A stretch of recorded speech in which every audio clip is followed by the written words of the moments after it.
I'll never forget the morning I opened my warehouse door and froze. 6 shiny cars, SUVs, sedans, even a convertible, were neatly lined up inside my private garage engines, still warm coffee cups on the dashboards. For a second, I thought I'd walked into the wrong building. Then I saw a bright pink HOA parking permit on each windshield. My stomach dropped. They didn't just block my driveway this time. They'd broken in and turned my garage into their private parking lot. And the worst part, sitting right in the middle was a silver Lexus with a vanity plate reading K Violet. That's when I knew Karen Violet, the queen of the HOA, had officially lost her mind. I felt that familiar burn of fury rising, but I smiled instead. Because if they wanted to borrow my garage, I was about to give them the most unforgettable staycation of their lives. Before we dive in, drop a comment telling me where you're watching from and what time it is right now. And don't forget to subscribe for more wild HOA karma stories, because this one gets insane. Before the madness began, life was good, quiet, predictable, and honestly kind of boring. I'd been running my small logistics and shipping company for over a decade. My warehouse sat on the edge of a suburban business zone, separated from the nearest neighborhood by a row of old oak trees and a narrow service alley. I owned the land outright. Every inch of it, from the concrete parking lot to the large aluminum garage, was legally mine. That garage was the heart of my business. It was where my delivery trucks were stored at night, where we loaded shipments, where I sometimes drank bad coffee while waiting for the 5 a.m. crew to arrive. It wasn't glamorous, but it was mine, built with sweat, long nights, and way too many bank loans. My small team, Jake, my head driver, Tyler, the youngest and always late, and Monica, my operations manager, felt like family. We knew our routines like clockwork. Then came the HOA. The land next to mine had been empty for years, just a patch of overgrown weeds and gravel. But last spring, a developer sold it to a newly formed homeowners association called Willow Creek Estates. They built a fancy community center on it, a 1-story brick building with big tinted windows, a small playground, and about 12 parking spots. It looked harmless enough. The problem was they hosted everything there: monthly meetings, yoga sessions, wine nights, even homeowner brunches. And apparently their 12 parking spaces weren't enough for their 20-something members and their oversized SUVs. At first, it started small. I'd show up early Monday morning to find 1 or 2 random cars parked on my lot. I didn't think much of it. Maybe a guest parked in the wrong place.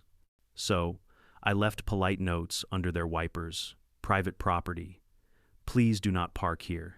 Vehicles may be towed. I wasn't trying to start a war. But over the next few weeks, the number grew. On meeting nights, my entire lot would be jammed full of HOA members' cars, Honda Civics, Teslas, and the occasional BMW that probably hadn't seen a car wash in a year. My trucks had nowhere to go. Jake once had to double park our delivery van just to get our shipment out. Man, they're really pushing it, Jake grumbled, slamming the van door one evening. Want me to start handing out tow notices? I shook my head. Not yet. Maybe they don't realize. I'll email the HOA president. That was my first mistake. I found the name Karen Violet listed as president of the Willow Creek Homeowners Association. Her email signature looked like she thought she worked for the White House bold font, a little flower logo, and the tagline, "Preserving the Beauty and Order of Willow Creek." I sent a short, polite message explaining the situation. Something like, "Hi Karen, I'm Eric Miller, owner of the adjacent warehouse property. It seems your members have been using my lot and garage area for parking during meetings. Could you please remind them this is a private commercial site? I'd appreciate your help." She replied 5 hours later with a single line. "Eric, the alleyway behind your building is considered community access. Our members are permitted to use it as needed. K Violet." I reread that message 3 times. Community access. The alleyway. My alleyway. I checked the county plat that night. The entire road garage and side yard were under my property ID, parcel 408B. I owned it free and clear. Still, I thought maybe she misunderstood. Maybe Karen Violet was just confused. So I replied again, attaching the official map and title deed with the property lines highlighted. No response. The next evening, when I arrived at the warehouse, there were 3 new cars in the lot. One of them was parked so close to the garage door that my forklift couldn't get through. And there, stuck to my sign that said, "Private property. No parking," was a neon pink post, it note. It read, "Community members are allowed temporary access for HOA events. Please be neighborly, KV." I stared at that note for a full minute before laughing out loud. Neighborly. The next morning, I printed 6 more warning signs, large, red, and impossible to ignore. Private property. Unauthorized vehicles will be towed. I mounted them along the fence, the garage, and even on the entry post. Jake noticed. You're finally done playing nice, huh? Yeah, I muttered, tightening the last bolt. Let's see if they can read. For about a week, it worked. No strange cars, no trash left behind. I thought maybe finally we could all coexist. Then came the Friday evening storm. The forecast warned of heavy rain and flash flooding across the county. I stayed late that night helping Tyler load a shipment before the storm hit. The wind was howling rain slamming against the roof like gravel. We finished just past 10 p.m. And as I was locking up, I saw headlights swinging across my lot. A line of SUVs pulled up 5, maybe 6 in total. They parked right next to my garage doors, flying open, people running for shelter. I assumed they'd head into the HOA building next door, but instead, they ran toward me. Hey, what are you doing? I shouted through the rain. Someone waved a woman in a bright yellow raincoat. Even through the downpour, I recognized the platinum blonde hair. Karen Violet. Eric, she yelled over the storm. We just need to park in here until the weather passes. In here, I asked, stunned. This is my garage. It's just rain. Calm down, she shouted back. It's for safety. Before I could respond, she gestured to a young man, probably one of her HOA members, who jogged to the garage door panel and punched in a random code. When it didn't work, Karen cupped her hands around her mouth and said, "Try pulling it manually," and that's exactly what they did. 2 men grabbed the handle, forcing the door halfway open, and one by one, the cars rolled inside. I stood there in disbelief. In the middle of a thunderstorm, 6 HOA cars were now parked inside my private garage like they owned the place. Tyler whispered, boss, are we supposed to stop them?" "No," I said slowly. "Let them finish." Because in that exact moment, soaked to the bone and staring at the audacity of these people, I decided something I wasn't going to argue, I wasn't going to email, and I sure as hell wasn't going to beg for respect anymore. If they wanted to use my garage, they could keep it, at least for a little while. I locked the warehouse door behind me, climbed into my truck, and drove home in silence. Rain pounded the windshield, but all I could hear was my own heartbeat, and one thought running through my head: they have no idea what they just started. Because starting Monday morning, my garage wasn't just going to be a parking lot, it was going to be their prison. Monday morning came bright and humid, the kind of morning that smells like wet pavement and burned coffee. I pulled up to the warehouse around 7 a.m., ready to check the damage from the storm. The clouds were gone, the air was sticky, and the sun glared against the puddles in the lot. But there they were, every single one of those HOA cars still sitting in my garage. The door was half open, rainwater pooled at the edges, and inside I could see the Lexus Karen Violet's Lexus sitting proudly in the center like it was on display at a dealership. Her vanity plate gleamed K Violet. I almost laughed. Tyler whistled when he pulled up beside me. They're still here. Man, these people don't even pretend to care. I took a long sip of my coffee, trying to steady my temper. Apparently, they decided my garage is community property now. Jake arrived next, shaking his head. "Want me to start calling a tow truck?" "Not yet," I said. "Let's see if Queen Karen shows up first." She did. At exactly 8:05, a white SUV pulled into the alley like she was arriving at her own private event. Karen stepped out in full morning glory, glory-pressed white blazer, massive sunglasses, and that permanent expression of someone who believes the world owes her compliments. 2 other HOA members trailed behind Linda, a talkative realtor with a voice like a car alarm, and Mark, the self-proclaimed vice president who wore loafers with no socks. "Good morning," Karen said cheerily, as if we were old friends meeting for brunch. "I see you discovered our cars. Sorry about that. The storm last night was awful." I kept my voice calm. "Karen, you broke into my property and parked inside my garage. Do you realize how serious that is?" She waved her hand like she was dismissing a waiter. "Oh, come on, Eric. Don't make it sound so dramatic. It's just parking." "You weren't using the space anyway, were you?" "Actually, I was," I said evenly. "This is where my drivers load shipments. You blocked every entrance." Mark chimed in, smirking. "Hey man, no harm done. We were just trying to stay out of the rain." I pointed at the large metal door they had bent off its track. "And you did that by forcing open a locked door." Karen crossed her arms. "Technically that door wasn't locked, it was just closed. You should be clearer if you don't want people coming in. There's something called shared access rights, you know." I blinked. "Shared what?" She smiled like a teacher explaining something to a slow student.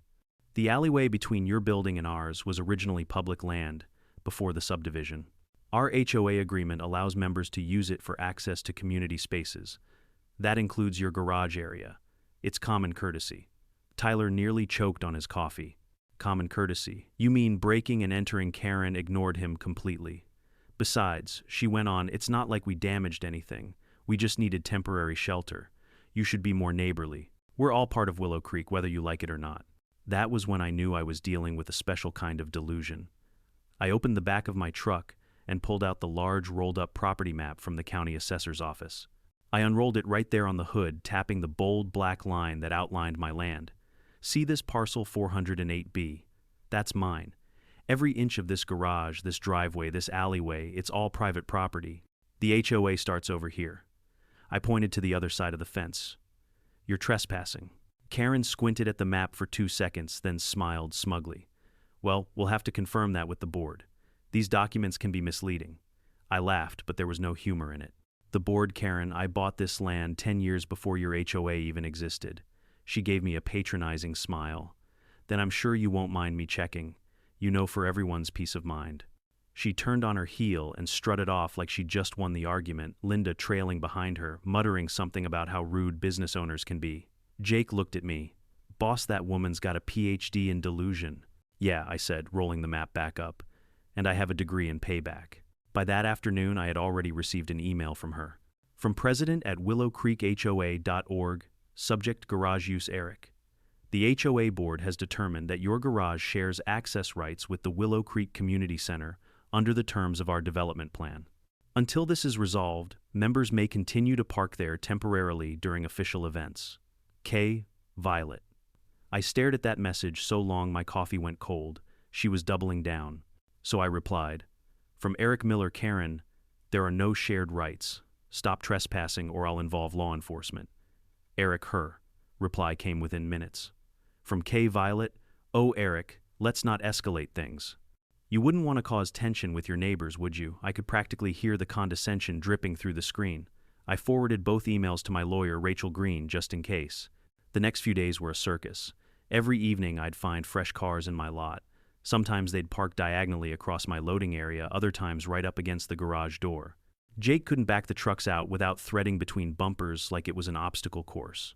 On Thursday, I walked in to find one of my storage shelves pushed aside. There was a folding table set up inside the garage, covered with snacks, wine glasses, and a stack of HOA pamphlets. A banner taped to the wall read, Willow Creek Monthly Meeting, Community First. That was it. I waited outside until their meeting wrapped up. Around 8:30 people began spilling out, laughing and chatting, oblivious to how insane this was. Finally, Karen emerged, clutching her wine glass like a scepter. Karen, I called. She turned, smiling sweetly. Oh, hi Eric, did you want to join us? We were just discussing community improvements. In my garage, I said, stepping closer. Do you hear yourself? Technically, she said with that awful smile, we were just using an available space. That's not an available space, it's my property. Her tone sharpened instantly. Eric, you're being very hostile. You should be grateful people are finding your building useful. You know some of us are trying to create a better neighborhood. I took a deep breath. I'm going to say this one more time. If anyone parks here again, I will have their car towed, and I will call the police for trespassing. She stared at me for a long second, lips curling into a smirk. You can't tow community members, Eric. You'd need permission from the board. The board, I repeated. You mean your little club? Her eyes narrowed. You'll regret that attitude. This neighborhood supports each other. And we don't like outsiders.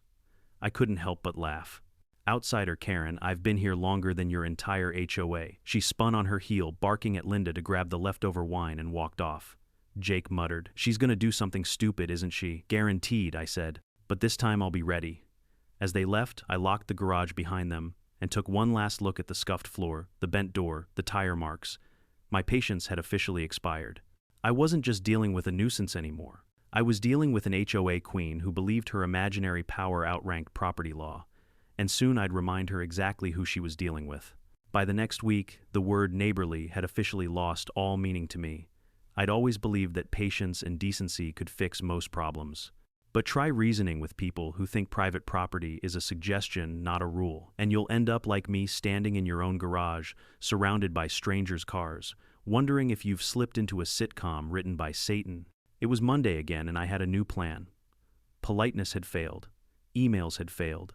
Logic had failed. So I decided to face them directly at their next HOA meeting. According to the flyer I'd found taped to my door, yes, my door, the meeting was on Wednesday night. I wasn't invited, obviously, but after everything they'd done, I figured they owed me a front row seat. When Wednesday rolled around, I left work early, put on my cleanest shirt, and drove to the so-called Willow Creek Community Hall, that smug little brick building that caused all this chaos. I parked across the street, walked past the shiny new residents-only sign, and stepped right in. The room was packed. A dozen chairs were set up in neat rows, and every one of them was filled. At the front stood Karen Violet, her blonde hair sprayed into an immovable helmet, holding a clipboard like it was a royal decree. Behind her hung a banner, Willow Creek HOA, monthly board meeting building a better community. I cleared my throat. Evening, everyone. Heads turned. Murmurs started. A few people recognized me, probably from the trespasser rumors Karen had been spreading. Karen looked up, eyes narrowing behind her glasses. "Excuse me, sir, this is a private meeting for HOA members only." "Yeah, I know," I said, stepping forward. "But considering half your members' cars are parked in my garage, I figured I qualified for a guest pass." A ripple of laughter spread through the room, but Karen wasn't amused. She smiled thinly, the kind of smile that could curdle milk. "Mr. Miller, this isn't an appropriate venue for your grievances." "Oh, I think it is," I replied. "See, I've tried emails, I've tried signs, I've tried being nice. But somehow, your people keep treating my property like it's an HOA overflow lot." A man in a golf shirt, Mark the vice president, crossed his arms. "You can't just bar access to community space, buddy." "Community space," I repeated, incredulous. "It's a commercial warehouse, not a community park." Karen raised a perfectly plucked eyebrow. "The alleyway between our properties is shared, Mr. Miller. You can't stop homeowners from accessing it." "That's funny," I said, pulling a rolled-up map from under my arm and tossing it onto a nearby table, "because the county zoning office says otherwise. The alleyway, the garage, even the drainage ditch you're standing next to my property line." The room fell quiet. Karen didn't look at the map. Instead, she tilted her head and said sweetly, "You know, Eric, your tone is very aggressive. Are you sure this is the image you want to project as a local business owner?" That's when I realized she wasn't arguing facts, she was playing optics. Every sentence she spoke was meant for the audience, not for me. She wanted them to see me as the angry outsider, the rude businessman picking on the community. I almost laughed. "Aggressive Karen, you broke into my garage. You moved my equipment to make space for your wine parties."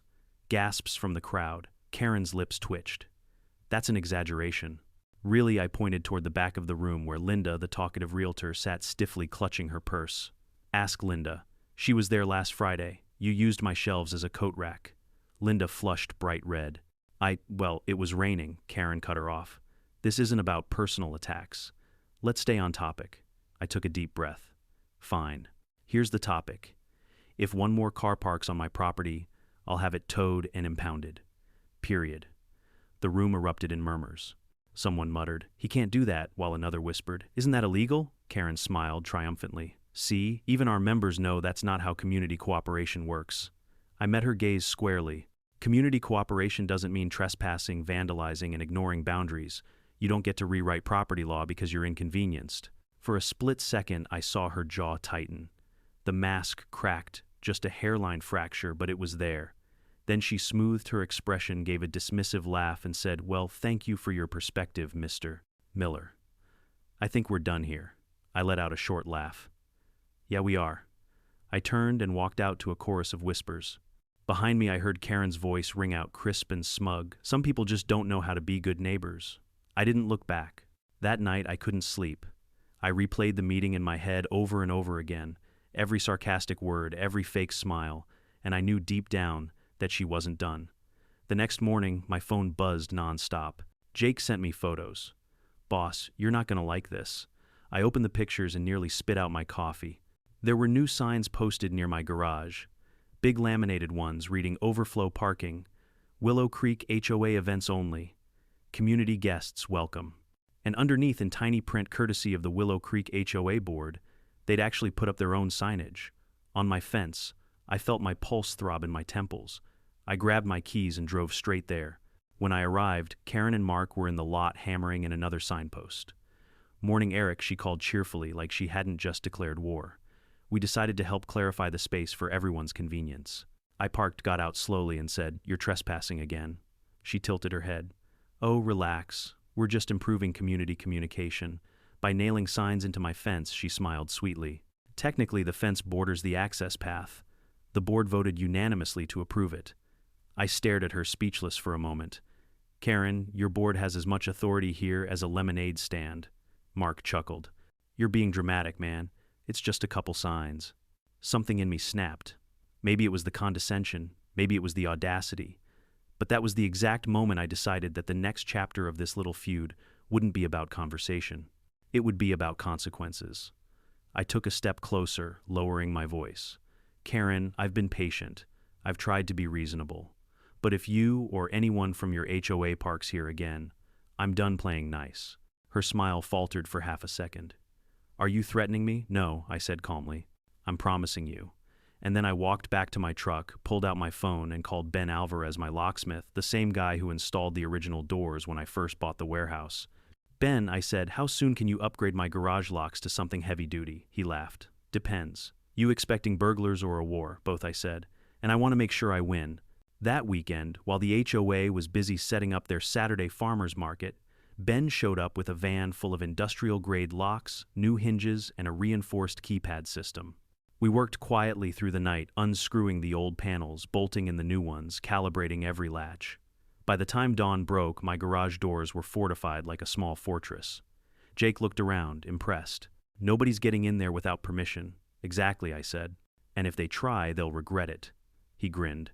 So what's next, boss? I smiled, watching the sunrise over the HOA's pristine cul-de-sac. Next, I stopped playing defense, because something told me that Karen Violet wasn't done testing boundaries. And the next time she crossed one, she was going to learn that some property lines aren't meant to be stepped over, they're meant to be locked. By the time Friday rolled around, I was starting to think maybe, just maybe, the message had finally gotten through. For 4 straight days, my lot had been empty. No random sedans, no SUV bumper blocking the loading dock, no pastel flyers taped to my fence inviting me to community appreciation brunch. It was quiet, too quiet. And when life gets that still around a bunch of bored HOA members, it's never peace, it's the calm before the stupid. Friday evening, right before sunset, I got the call that ended whatever was left of my patience. It was Jake, my lead driver. His voice was half annoyed, half incredulous. Boss, we got a problem. You might want to come down here. I frowned. What kind of problem? The kind with music wine glasses and about 6 cars blocking the garage. I didn't even ask for details. I just grabbed my keys and drove. When I turned down the alley behind my warehouse, I could already hear it, the faint hum of voices, laughter, and a Bluetooth speaker blaring some awful pop song. My headlights swept across the building, and for a split second, I thought I'd stumbled into a bad sitcom. Because there they were, Karen Violet and her loyal HOA entourage, having what looked like a full-blown garage party. 6 cars lined up neatly inside my garage engines, off their reflections dancing under the fluorescent ceiling lights. A folding table sat right in the center, draped with a floral tablecloth. Wine bottles, cheese trays, and cupcakes were scattered across it like they were hosting a suburban royal gala. And there she was, standing beside her Lexus, with a glass of red wine in hand, laughing like she'd just conquered France. I stopped the truck, got out slowly, and just stood there for a moment, taking it all in. My jaw tightened. Jake was leaning against the loading ramp, arms crossed, shaking his head. Told you. It's the HOA Club Med now. I started walking toward the garage, my boots splashing in a puddle from last night's rain. The chatter died down as I approached. Karen turned around, that familiar smug smile already forming on her face. Oh, Eric, you made it. We were just having a little get-together. In my garage, I said flatly. It's temporary, she said, waving her wine glass. We just needed extra space while the community center is being cleaned. You don't mind, do you? I stared at her in disbelief. You're trespassing again. She sighed dramatically, like I was the one being unreasonable. Eric, it's just one evening. We'll be done soon. Don't ruin the fun. Behind her, Linda, the realtor who couldn't stop talking, nodded. Yeah, Eric, be neighborly for once. Neighborly, I echoed. You broke into my building. Again, Karen shrugged. Oh, please. You left the door unlocked. No, I didn't, I said sharply. You broke the latch. She smiled innocently. Maybe it was already loose. That's when Mark, the loafer-wearing vice president, chimed in with a smirk. You know, Eric, you should really be more grateful. You're lucky to have such a vibrant community next door. Keeps the area lively. I turned to him. You're blocking my company's loading zone. I can't even get trucks in or out. He grinned. It's Friday night. You're not working now, are you? Jake muttered under his breath. This guy's asking to get towed. Karen rolled her eyes. You men and your tempers. Eric, don't make a scene. We'll be out soon. There it was again, her tone. That infuriating mix of arrogance and fake calm, the kind of tone people use when they think they're untouchable. And right there, with 6 HOA cars parked in my garage and Karen Violet lecturing me on being neighborly, something inside me just switched off. I didn't yell. I didn't argue. I didn't threaten. I smiled. All right, I said. Enjoy your evening. Karen blinked, caught off guard. Excuse me, you heard me, I said, stepping backward toward my truck. Have fun. Her smile flickered suspicious. You're not mad, nope, I said cheerfully. Not at all. I got in my truck, rolled down the window, and said, just make sure everyone's car is inside before you close up. Then I drove away, her confused expression fading in my rearview mirror. On the drive home, I called Ben Alvarez, my locksmith. Ben, I said, remember those industrial locks you installed? He laughed. Yeah. Why, someone break in again? Not exactly, I said. But I need you to come by first thing in the morning. We're going to reinforce everything, and I mean everything. Ben chuckled. You sound like a man on a mission. You have no idea. That night, I barely slept. Every time I closed my eyes, I saw Karen smirk, the wine glass, the arrogance. She honestly believed she could get away with anything. And you know what? She had for months. But not anymore. By sunrise, I had a plan. Not revenge exactly, just justice. The kind of justice that doesn't require yelling or lawsuits. Just a good lock, a clear conscience, and a plane ticket. Saturday morning, Ben and his crew showed up with a truck full of hardware-reinforced steel locks, digital keypads, motion sensors, the works. We waited until mid-morning, just long enough to make sure the HOA partygoers hadn't retrieved their cars yet. And when I peeked through the side window, sure enough, the garage was still full. Karen's Lexus, Linda's BMW, Mark's Jeep, and a few others. All neatly lined up like trophies. Ben rubbed his hands together. All right, boss. What's the plan, Lockett? I said simply. Every door, every latch, every exit point. We installed the new locks quietly, efficiently. The side doors got sealed from the inside. The rolling main door got a reinforced bar with double locks. The emergency exit secured tight. By the time we finished, the garage was sealed like a bank vault. Ben stepped back, wiping sweat off his forehead. Nobody's getting in or out without you. Perfect, I said, smiling. Now, how fast can you get to the airport? He looked at me like I was joking. You're leaving. Yeah, I said. I just booked a flight. Florida. 1 week. He laughed. You're gonna leave them trapped. Not trapped, I said. Just parked. Like they wanted. Before leaving, I turned off the garage power and disconnected the keypad from remote access. Then I left a small printed sign taped to the front door. It read, "Garage closed for maintenance. Do not enter." Management? I stood there for a moment admiring my handiwork, then got into my truck and drove to the airport. As my flight took off, I couldn't help but chuckle imagining their faces when they realized their cars weren't going anywhere. I didn't check my phone the entire first day. But when I finally turned it on that night in Miami, I had 23 missed calls, 12 voicemails, and a flood of emails. The subject lines were, Gold U Argent, HOA vehicles locked in Eric, this is illegal, open the garage now, or we're calling police. One message even read, you can't keep our property hostage. This is a violation of HOA rights. HOA rights. I laughed so hard the bartender gave me a weird look, but I wasn't worried. I'd already sent a note to my lawyer Rachel with copies of every photo, email, and sign showing that they'd entered without permission. And Rachel had replied simply, you're completely in the clear. Enjoy your vacation. So that's exactly what I did. I spent that week on the beach sipping piña coladas while half the Willow Creek HOA panicked trying to figure out how to get their precious cars out of my garage. They called tow trucks. They called the police. They even called the city zoning office. And every single one of them told Karen the same thing. Ma'am, it's private property. The owner can secure it however he wants. I guess you could say karma was finally parked in the right spot. By the second day of my Florida vacation, I had developed a new morning ritual, coffee, ocean breeze, and scrolling through the angry voicemails of an HOA president unraveling in real time. The first message was, polite, fake polite anyway. Eric, this is Karen Violet. There seems to be a small misunderstanding. Some of our members left their cars near your building and can't retrieve them. If you could just unlock the garage, we can clear everything up. Small misunderstanding, right. The second message was less composed. Eric, I don't appreciate being ignored. You're holding our vehicles hostage, and that's a crime. I've already contacted the police. I could hear people arguing in the background, someone yelling, tell him about the insurance, and another voice, probably Mark, saying, just calm down, Karen. By voicemail number 8, she was in full meltdown mode. "You can't keep us trapped like this. I'll have you arrested. My lawyer is already drafting a cease and desist." I sipped my coffee and smiled. "Sure, Karen," I murmured to myself. "You do that." Back home, my phone kept buzzing for 3 straight days. The police had called once too, but not for the reason she hoped. "Mr. Miller said, a polite officer over the phone, we received a complaint from the Willow Creek HOA about vehicles locked inside your property. Can you confirm if this is accurate?" "Yep," I said calmly. "They're on my private land inside my locked commercial garage." "They entered without permission." The officer hesitated. "Did you give any of them consent to park there?" "Nope."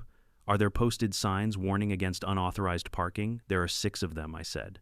"I can send photos." "Please do," he replied. I heard him sigh quietly. "Between you and me, sir, sounds like a civil matter. We'll let them know they need to resolve it with you directly." And just like that, my 1 ounce of worry disappeared. By midweek, word of the garage hostage situation had spread through the entire HOA like wildfire. My lawyer, Rachel Green, called me to give me the best news I'd heard all year. "Eric, you're clean. You followed every legal step. You warned them, you posted signs, and they entered voluntarily. The police report confirms no damage, no personal injury, and full ownership rights in your name." "Beautiful," I said, watching seagulls dive across the shoreline. "So what happens next?" She laughed. "Next, you enjoy the rest of your trip and let Karen dig her own grave." And oh, did she.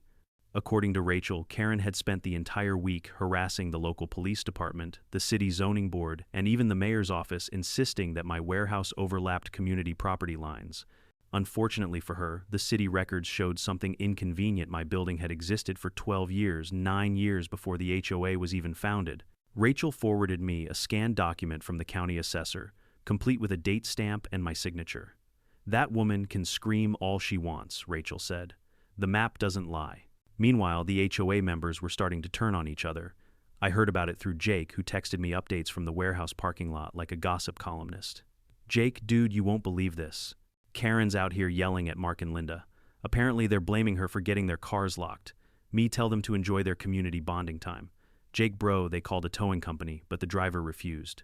Said he can't remove vehicles from private property without owner permission. Me. That driver deserves a medal." The HOA's panic had officially turned into chaos. By day 5, Karen was threatening to sue me, the locksmith, the city, and somehow even Jake. "You enabled this," she screamed at him when he arrived for his shift. "You're his employee, aren't you? You're part of this conspiracy." Jake just shrugged and said, "Lady, I just drive trucks." Back in Florida, I lived like a king. My hotel balcony overlooked the ocean, and every sunrise looked like something out of a postcard. I ate overpriced seafood napped by the pool and called Ben Alvarez just to thank him for building a fortress strong enough to survive Hurricane Karen. By Thursday, the voicemails had slowed down. The rage had burned into exhaustion.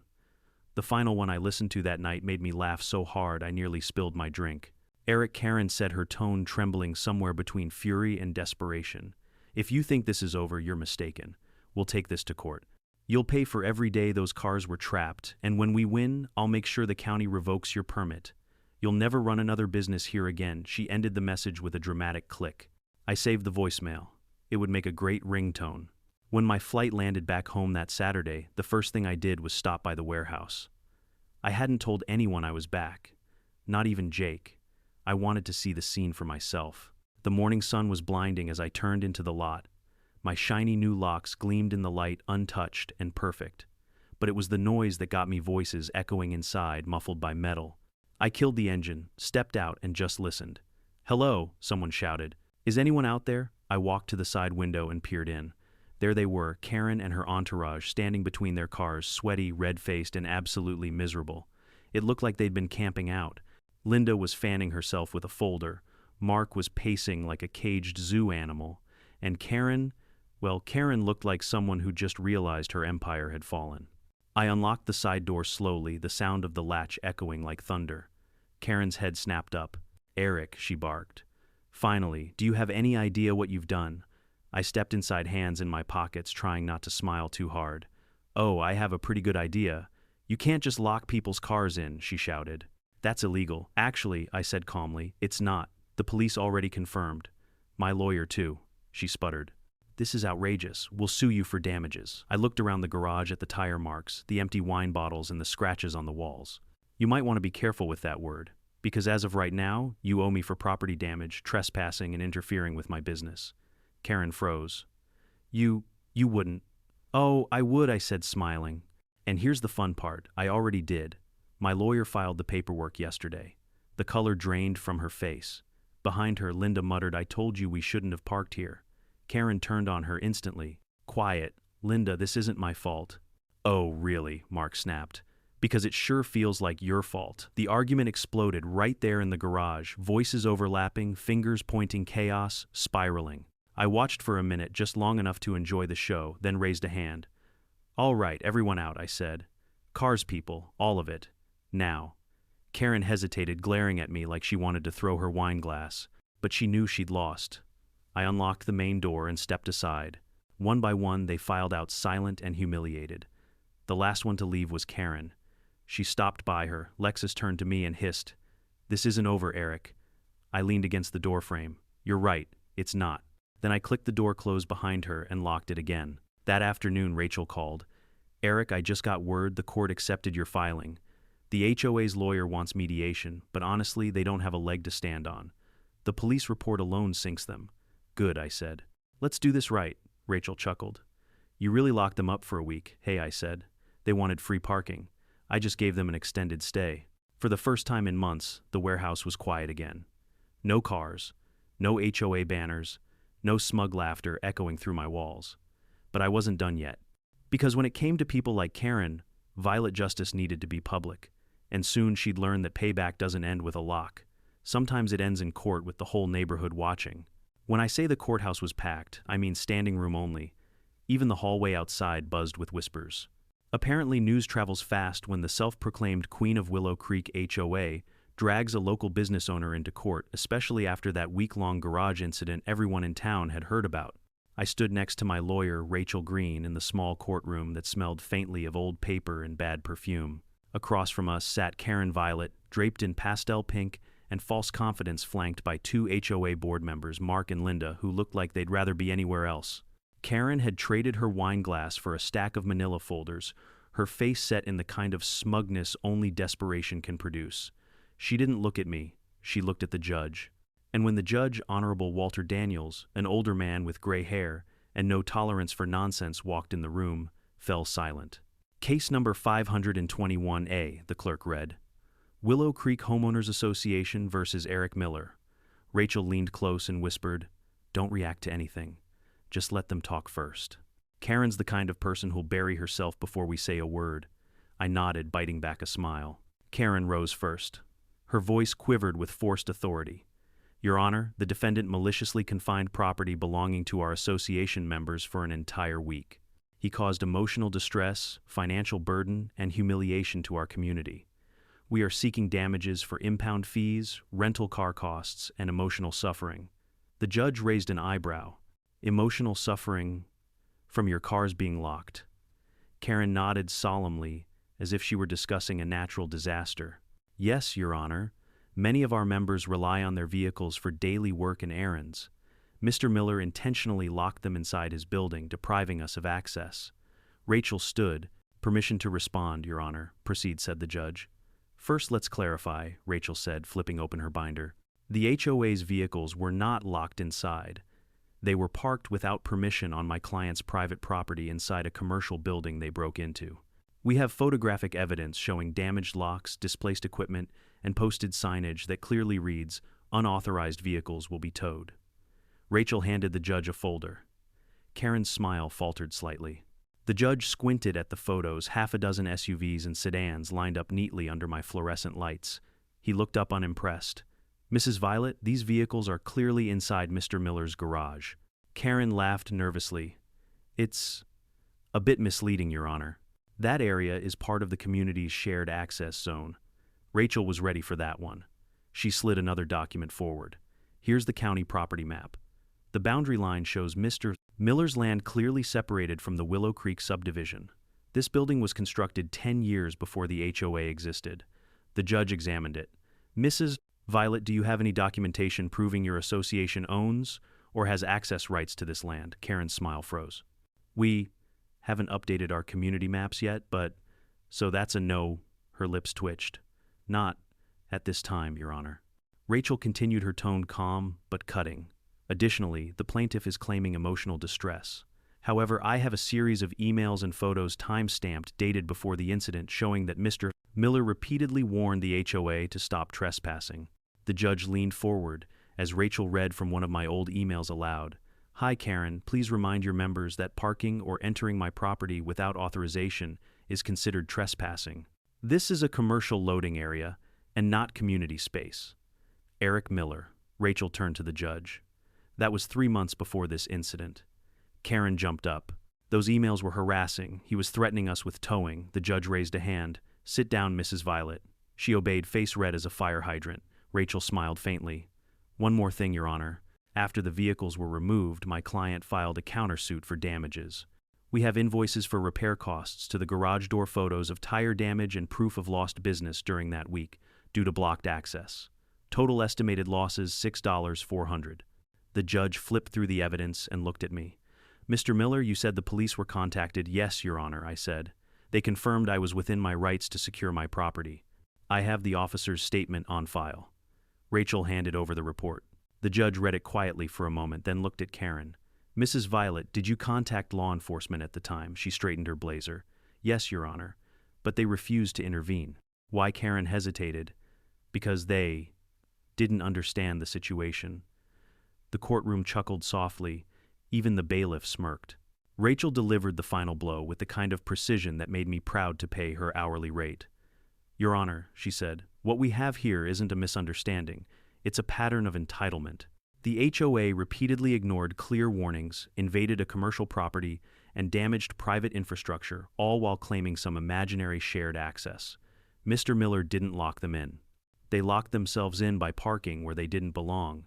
Karen slammed her palm on the table. That's outrageous. We're a community organization. We represent homeowners, the judge sighed. Mrs. Violet, being part of an HOA doesn't place you above property law. But he humiliated us, she snapped. He mocked us online. He left us stranded. Rachel leaned forward. Your Honor, if we're discussing humiliation, I'd like to submit Exhibit D security footage showing Mrs. Violet and her members hosting a wine party inside my client's garage without consent. Karen's face went pale. That's taken out of context. The judge adjusted his glasses, watching the silent footage play on the small monitor, Karen laughing, glass of Merlot in hand, surrounded by cars and folding chairs. The entire courtroom erupted in laughter. When it ended, the judge took a long breath and said, Mrs. Violet, I'm going to be very honest. You're lucky Mr. Miller didn't press criminal charges. Karen's mouth opened, but no sound came out. He continued, the evidence is overwhelming. You and your association trespassed, caused property damage, and ignored repeated warnings. As for your claim of emotional distress, consider it dismissed. You can't break into someone's property, get caught, and then sue them for your feelings. Rachel nodded. We request reimbursement for damages and legal fees, Your Honor. Granted, said the judge, banging his gavel.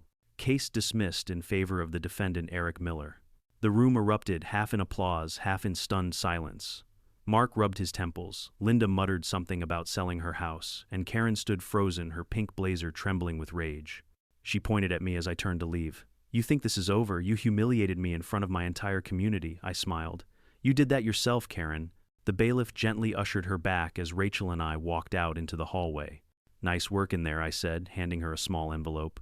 Bonus for making her implode faster than I expected. Rachel laughed. I didn't even have to try. That woman's a one-woman demolition crew. We walked down the courthouse steps into the sunlight. Reporters, yes, actual local reporters, were waiting because apparently HOA locks cars and garage had become small-town headline gold. One of them shouted, Mr. Miller, any comment about your victory? I shrugged. Just glad the court believes in property rights. And good locks. That night I celebrated with my crew. Jake grilled steaks behind the warehouse, Tyler brought cheap beer, and Monica strung fairy lights along the fence. You really showed her, Jake said between bites. Karen looked like she was going to melt right there. Yeah, Tyler laughed. Think she'll ever park here again? I raised my glass. If she does, she can stay as long as she wants. I'll make sure the locks are ready. We all laughed, the kind of deep, satisfied laugh that comes from surviving months of madness. For once, the warehouse didn't feel like just a workplace. It felt like a victory monument. And while Karen Violet was probably at home drafting one of her infamous open letters to the community, I slept better than I had in years, knowing the law karma and one very solid steel lock were all on my side. 2 weeks after the court hearing, Willow Creek HOA no longer existed. It started quietly. The morning after the verdict, I drove past their fancy community center, the same brick building that started all this, and saw a handwritten sign taped across the glass door. Meeting cancelled. HOA board dissolved until further notice. Apparently the members had held an emergency vote the night before. When the court ordered the HOA to pay for my legal fees, property damages, and lost revenue, the entire association fund was wiped out in one swoop. Add Karen's personal fine for trespassing and tampering with private property, another $2,500, and she was done for. Rumor had it that the remaining homeowners voted to suspend the board entirely. Some even started a petition to permanently dissolve the HOA altogether. By the end of the week, the Willow Creek Homeowners Association sign was gone, the Facebook page was deleted, and Karen Violet's name had become something of a neighborhood joke. I didn't mean to destroy an entire HOA. I just wanted them to stop stealing my parking. But as Rachel liked to say, some people dig their own holes. You just have to hand them the shovel. When I pulled into my warehouse lot that morning, Jake was already there, leaning against his van with a grin plastered on his face. "Boss," he said, pointing to the new sign I'd ordered. "Tell me that's not permanent." I looked up at the massive metal plate bolted to the front of the garage.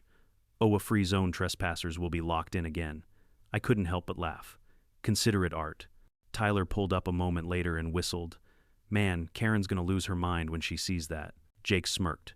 "If she ever shows her face again?" "Oh, she will," I said. "Karen Violet doesn't fade quietly." And sure enough, she didn't. That same afternoon, while I was checking deliveries, I saw her silver Lexus creeping down the alley. She parked at the curb window, cracked sunglasses on, pretending to scroll her phone. I stood there with my clipboard, pretending not to notice. But then slowly she stepped out. Her heels clicked across the pavement. She looked different, tired, worn out, but the attitude was still there, like a perfume that wouldn't wash off.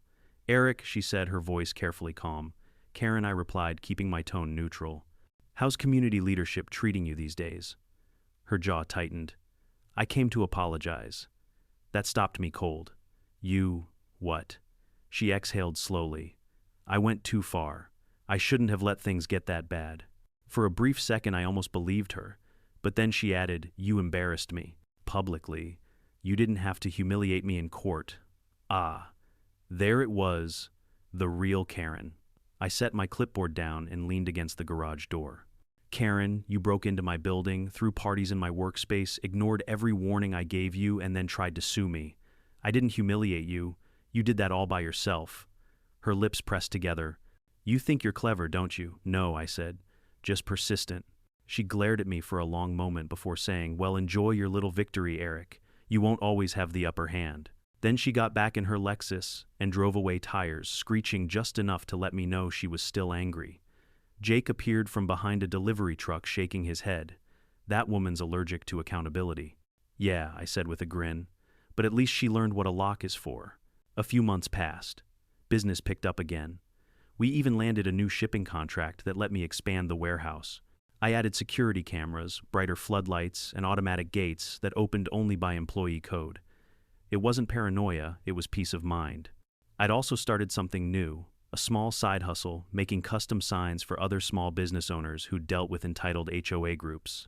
My favorite order so far read, "Private property home members will be photographed, reported, and possibly memmed." That one sold like crazy. Rachel called one morning to give me an update. By the way, Karen Violet's appeal was officially denied. The judge ruled the original verdict stands. I laughed so hard I nearly spilled my coffee. "You're kidding." "Nope." And guess what? She tried to start another HOA under a new name, didn't even make it past the filing stage. City zoning shut it down. "Poetic justice," I said. "Sweet, isn't it?" Rachel replied. "By the way, a local news blog just ran an article about your case. You're kind of famous now. They called you the man who locked out the HOA." I groaned. "Great. That's not going to help my dating life." She laughed. "On the contrary, it might. Women love a man who enforces boundaries." Later that week, I took a walk around the neighborhood. Without Karen's iron fist, Willow Creek actually looked normal. Kids were riding bikes again. People were chatting over fences. No one was measuring grass height or checking mailbox paint colors. Linda the realtor spotted me from her driveway. She waved awkwardly before calling out, "Hey, Eric, no hard feelings, right?" "None at all," I said. "Just glad you got your car back." She laughed nervously. "Yeah, my husband still teases me about that. Says it's the most expensive wine party he's ever missed." We both laughed, and for once it felt genuine. Across the street, I saw Mark mowing his lawn shirtless, beer in hand. I had to admit the man looked happier now that he wasn't pretending to be an HOA vice president. He noticed me and raised his beer like a peace offering. And for the first time in months, I realized something: maybe the war with the HOA had actually improved the neighborhood. Without rules for everything, people finally acted like neighbors instead of petty enforcers. One evening, I was closing up the warehouse when Jake asked boss if you could go back. "Would you do it again? Lock them in, I mean." I thought about it for a long moment. "Yeah," I said finally. "But maybe I'd install a snack machine first. You know, for their comfort." He laughed so hard he nearly dropped his toolbox. "You're evil, man." "Not evil," I said. "Efficient." A month later, I got one last email from Karen Violet. It was short-clipped and clearly written with gritted teeth. "Eric, the HOA is officially disbanded. I've sold my home and am moving out of state. I still believe I was right, but I don't have the energy to fight anymore. Good luck with your business, Karen." I stared at that message for a long minute before typing my reply. "Karen, thank you for the update. I genuinely hope you find peace wherever you move next. P.S. Don't forget to check the garage before you leave. Eric." I hit send, smiled, and shut my laptop. That night I walked outside, the evening air crisp and quiet. The garage lights hummed softly, the new locks glinting under the security lamps. I leaned against the truck and watched the sun dip behind the trees. Sometimes revenge doesn't need fire or fury. Sometimes it's just about letting people feel the consequences of their own arrogance long enough for reality to sink in. Karen Violet had spent her whole life trying to control everyone around her. But in the end, the one thing she couldn't control was me. And that, I realized, was the sweetest victory of all. When people hear stories like this, they always ask, "Eric, was it worth it? Was the revenge worth the chaos?" The answer's simple. It wasn't about revenge. It was about respect. It was about standing up for what's yours when others think they can walk all over you. Whether it's a nosy HOA president, a power-hungry neighbor, or anyone who mistakes kindness for weakness, sometimes the only way to teach boundaries is to enforce them. I learned that silence can be louder than shouting, and that a locked door can send a stronger message than 1,000 arguments. So, here's my advice to anyone dealing with their own Karen Violet. Stay calm, stay lawful, and stay firm. You don't need to fight dirty, you just need to close the door and walk away smiling. Now, I want to hear from you. What would you have done if someone used your garage like their personal parking lot? Let me know in the comments below, and don't forget to subscribe for more HOA justice stories. Because sometimes karma doesn't knock, it just locks the door.